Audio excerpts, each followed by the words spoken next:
What's up, guys? It's your boy Jhota from Casual Panic, and today I watched the Breath of the Wild 2 trailer at half speed, and this is what I found.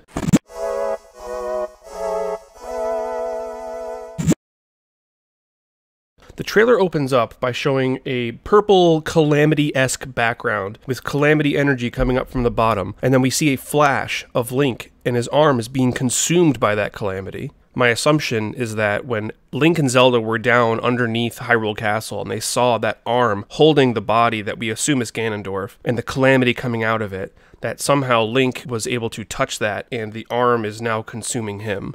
After the flash of Ganondorf arising, we see Zelda falling down into the hole that was left by Hyrule Castle. But we know from later on in the trailer that most of this game is going to take place above Hyrule, up in the sky. So is Zelda falling down, but we're going to save her by going into the sky? I think that's pretty unclear right now, and I'd like to hear what you guys think about that.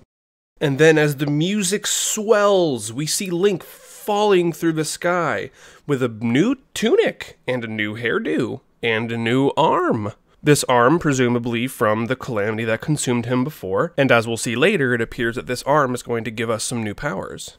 Now, after seeing some of the new enemy types, including the Stone Talus with the fortress on top of him, we see Link's new arm activating in some sort of way. Now, to me, the markings on this new arm don't necessarily line up with Guardian markings, so I'm interested to see what the theories are about where this arm actually came from. Now, right after that, we get a demonstration of at least one of the new powers we're going to have with this arm. The spike ball looks like it's been testosterone,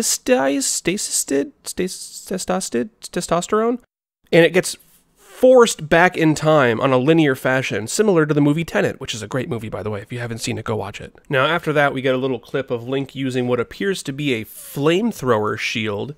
So it seems like we're going to have a lot more variety in terms of the weapons and shields that we're going to be able to use as well. Now, something of note between those last two clips I was just talking about, Link appears to be wearing the champion's tunic that we had in the first game, and his hair is up in a ponytail, but we can see from other clips that he has his hair down, he's wearing a different, more barbaric tunic, I guess you could call it. So my theory is that these are possibly taking place on different timelines, or maybe in different parts of time. I'm not sure if we're going to be going back and forth between different times or if it's just something that happens progressively. Maybe it's a linear thing where we start off on the ground with our original tunic and then, something happens, we get that new arm for a little bit on the ground, and then we eventually go up into that sky fortress island zone, and that's where we get our new tunic and we change our hairdo a little bit. Now, continuing on in the trailer, we then see a puddle of water that turns into a droplet that then goes upward, and Link is that droplet. He's able to go through the cracks of the foundation of the island and pop up on the other side. Now, to me, it looks like that water droplet is actually going backwards in time, which we did see with that spike ball earlier, so I think that's going to be a main theme of this game, is going backwards in time. Obviously, Zelda games have never shied away from time travel as a theme.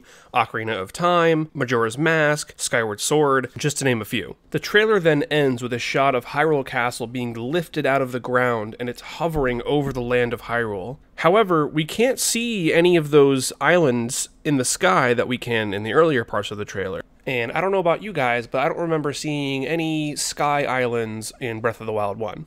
Which I think strengthens my idea that these islands show up either by some event that happens after Hyrule Castle goes into the sky, or it's just a completely different time that we have to travel to back and forth. And that's where the trailer ends for now.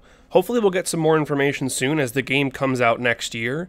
So I'm hoping that by the end of this year, we're going to get at least another trailer, maybe some early gameplay, which would just make my entire year. But until then, all we have for now are theories and ideas and speculation, so I want to know what you guys think. Do you think I hit the nail on the head with any of these things? Do you disagree with me? I'm open to hearing any sort of ideas and theories that you guys might have, because I could be completely wrong. Leave a comment down below letting me know what you think. If you haven't already, drop a like on this video, subscribe, and hit that bell for me, and I will see you guys in the next one.